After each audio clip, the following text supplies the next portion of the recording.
¿Qué tal chicos? Muy buenas tardes, noches, días. En este video te voy a hablar todo lo relacionado con la revolución industrial, que es el tema 2.6 de tu temario con mi PEMS de Historia Universal.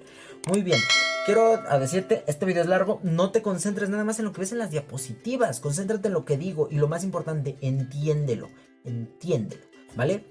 Ok, vamos a empezar. Ya habíamos hablado de la ilustración. Habíamos hablado de este uso del raciocinio.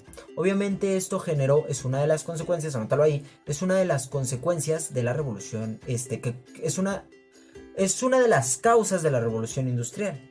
Pues el uso del raciocinio generó que utilizáramos la razón, que utilizáramos el intelecto y entonces, ¿qué? Desarrolláramos la ciencia. Es por eso que empezó el avance tecnológico. Entonces, la ilustración generó también la revolución industrial. O bien, la revolución, una de las causas de la revolución industrial es la ilustración, ¿vale? Entonces, esto se comprende a finales del siglo XVIII y del siglo XIX, abarca estos siglos, y representa prácticamente la última etapa de la Edad Moderna. Comienza una producción en serie, esto es importante, comienza la producción en serie gracias a las máquinas. ¿Qué es la producción en serie? Es prácticamente producir más rápido y producir con ayuda de las máquinas. ¿Sí me explico? Por ejemplo, antes el trabajo era más artesanal, lo hacía una persona, se tardaba un poquito más. Por darte un ejemplo, no sé nada de zapatos, no tengo idea, pero por ejemplo, si tenías una zapatería, pues quizá era hacer la suela, hicieran de piel cortar la piel y coserlo y hacerle las medidas exactas. Y entonces quizás haciendo un par de zapatos, no tengo idea, lo estoy hablando por hablar, te tardabas 3 días. Y la producción en serie es que sale uno tras otro, uno tras otro. ¿Sí me explico? Hoy en día todo es más rápido, pero a lo que voy es que sí se vio un cambio, ¿no? De un trabajo artesanal a una producción en serie. Entonces, ¿qué pasa con esto? Que obviamente las potencias, España, Francia, Inglaterra, Alemania, las potencias europeas, empiezan a ver que tienen que invertirle a las máquinas. Y entonces empiezan a darle un valor a la tecnología. Y esto trae muchísimas consecuencias. Vamos a hablar de eso. Primero que nada, la máquina de vapor. La máquina de vapor es una de las máquinas más importantes y muestra como un parteaguas. No fue la única. Por ejemplo, Inglaterra tuvo mucho estas máquinas textiles, la producción textil, para poder hacer todo lo relacionado con las telas. Era muchísimo más rápido, ¿no? Que un trabajo artesanal, como te decía. Entonces la máquina de vapor, por ejemplo, se transformó en el transporte que prácticamente toda Europa estaba utilizando. Por eso te puse una foto ahí. El ferrocarril, también todo esto estaban, o sea, se basaban mucho ya en la tecnología. Esto es lo que yo quiero que tú entiendas. La revolución industrial es eso, un desarrollo de la industria. ¿Sí me explico? Y también hablarte de una clase social muy importante que era la burguesía. Ya en otros videos anteriores te decía que la burguesía, que se caracterizaba por ser comerciantes, empezaban a subir. No eran ricos antes, ¿verdad? Pero empezaban a subir. Es en esta etapa en donde empiezan a despegar totalmente, ¿vale? ¿Qué me trae como consecuencia? Fíjate, la máquina empieza a desplazar la mano de obra. Te voy a poner un ejemplo porque quiero que esto te quede súper claro. Tú trabajas en un taller y tú te tardas en entregar un producto alrededor de 10 minutos. Y tu jornada laboral es de 8 horas. Bueno, no, en realidad trabajaban más. Pongamos que de 10 horas. Te voy a hacer los cálculos. Tú trabajas 10 horas y te tardabas prácticamente 10 minutos en hacer cada cosa, ¿no? Y entonces son 600, ajá, bien.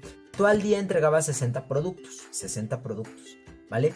Y ya, te pagaban todo muy bien, en tu taller había 100 personas igual que tú trabajando, bien. Pero llega una máquina, el jefe compra una máquina y entonces resulta que esa máquina no entrega un producto en 10 minutos, entrega un producto por minuto. Madres, imagínate qué va a preferir el jefe. A ti que te tardas 10 minutos o una máquina que se tarda un minuto. Y sobre todo, a la máquina no le tiene que pagar. Pues obviamente va a preferir la máquina. Por eso dice que la máquina desplaza la mano de obra. La mano de obra van a ser los trabajadores. Porque si antes se necesitaba a 100 trabajadores, quizá ahora nada más se necesita 2 máquinas con 2 personas que manejen la máquina. Oye, ¿y qué va a pasar con los otros 98 personas?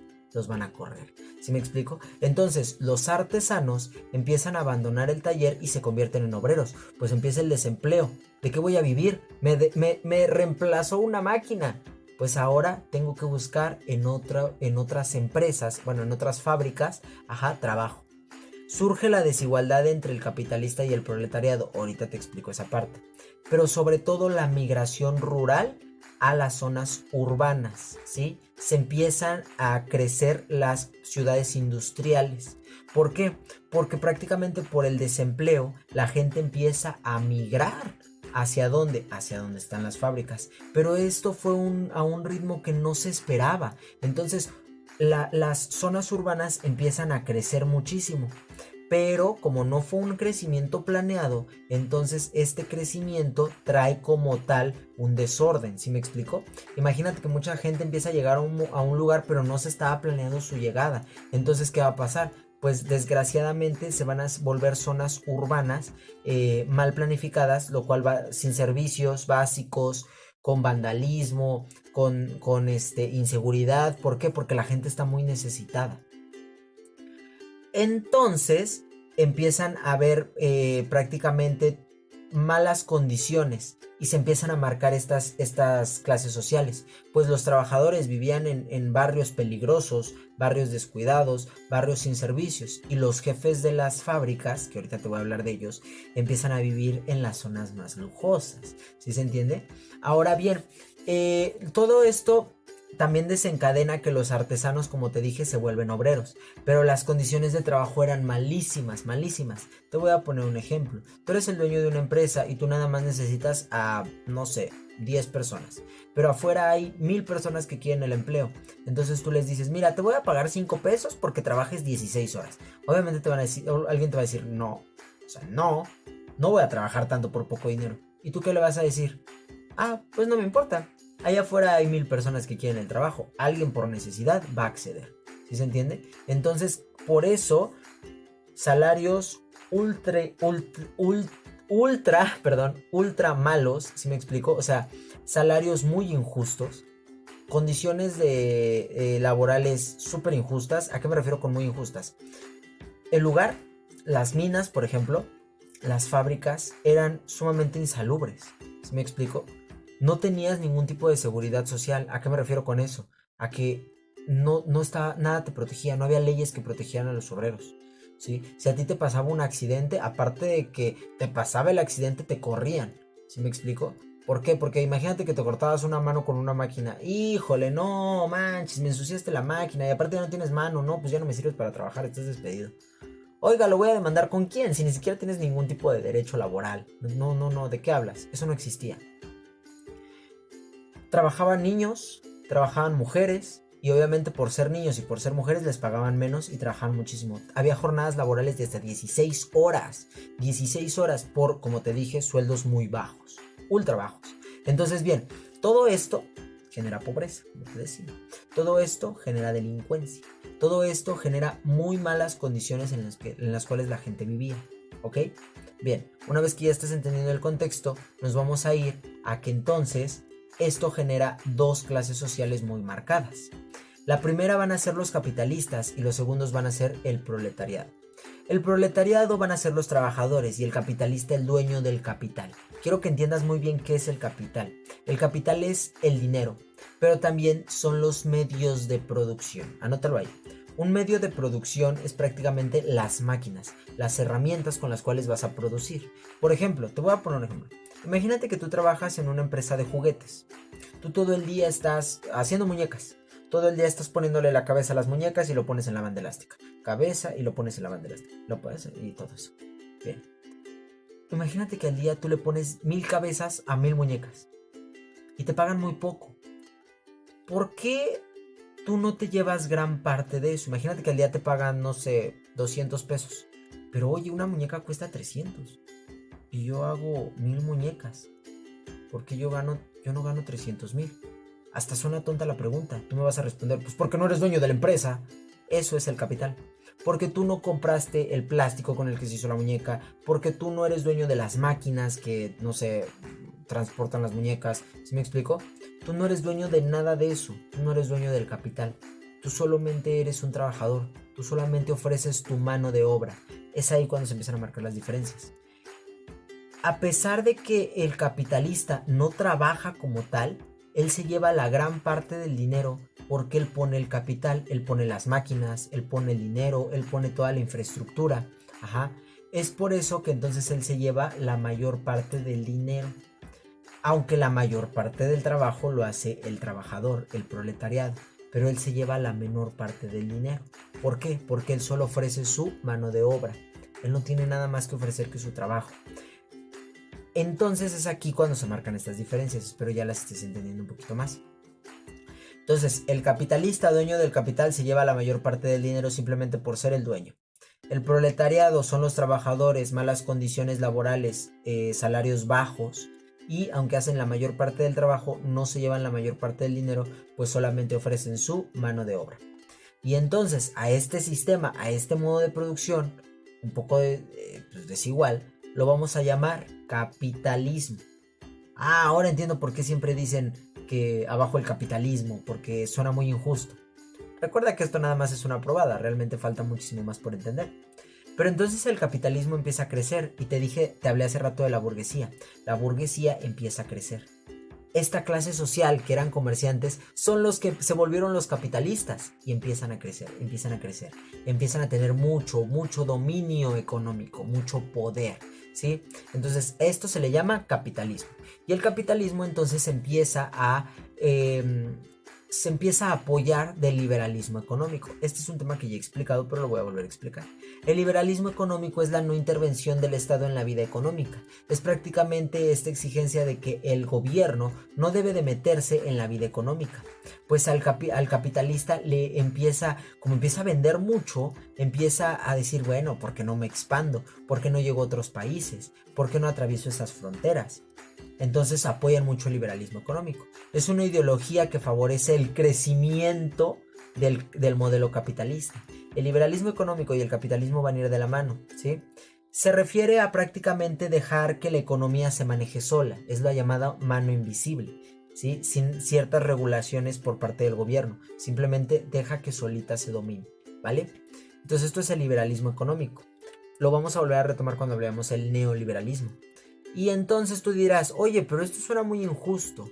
¿Qué acaso nadie hizo nada para ir en contra del capitalismo? Sí, el llamado socialismo. ¿De acuerdo? Entonces el socialismo es prácticamente una doctrina que defiende una reorganización de la sociedad, pero ahora con base a que los medios de producción sean públicos, sean comunales, sean colectivos. Fíjate, hace rato decíamos que la mayor parte del dinero se lo lleva el capitalista porque él es dueño del capital. ¿Qué pasaría si estas máquinas, si esta infraestructura fuese de todos? Entonces ya no habría esta diferencia de clases, ya no habría esta desigualdad. ¿Sí me explico? Entonces lo que hace el socialismo, lo que quiere es prácticamente esto, decir que los medios de producción sean comunales, sean de la sociedad, no haya propiedad privada, sino propiedad comunal. ¿Entiende esto? Muy, muy importante. El socialismo va a ser el modelo de producción que se opone al capitalismo. Va en contra de él, es prácticamente lo contrario. El capitalismo, propiedad privada de una sola persona. Soy dueño de todo. Por eso me quedo con la mayor parte del dinero. Socialismo, no hay una persona que sea dueño de todo. Más bien, todos esos medios de producción son de todos. Entonces así no hay ninguna desigualdad social, no hay clases sociales tan marcadas y todos vivimos bien. Todos, como todos trabajamos, todos generamos, no hay desigualdad. ¿Sí se entiende? Y pues prácticamente estas ideas son contrarias, ¿vale? Acá te tiene que quedar claro porque va a haber un tema más adelante que se va a llamar la Guerra Fría que vuelve a retomar esta diferencia de modos de producción. Bueno, hasta aquí la dejamos. Espero todo te haya quedado lo suficientemente claro. Prácticamente todo lo que dije es importante. Todo. No te puedo decir específicamente esto. En esta parte lo que te van a preguntar es características. Te pueden preguntar sobre las condiciones laborales, sobre qué modelo se oponía al capitalismo, que es el comunismo, el socialismo. La diferencia entre un capitalista y el proletariado, las dos clases sociales que se marcan, las consecuencias, todo lo que dijimos, crecimiento de la ciudad, pero obviamente con malas condiciones laborales, que se hicieran dos clases sociales muy marcadas, la desigualdad económica, el desplazamiento de la mano de obra por parte de las máquinas. Y también te pueden preguntar las causas. Las causas serían las ideas de la ilustración, la llegada de las máquinas, el desarrollo tecnológico, prácticamente todo lo engloba en un desarrollo industrial. Por eso se llama revolución industrial. Espero todo te haya quedado lo suficientemente claro. Si no, no dudes en dejarme todos tus comentarios en la cajita, ahí, en la parte de los comentarios. También dale me gusta a este video y suscríbete al canal. Nos vemos.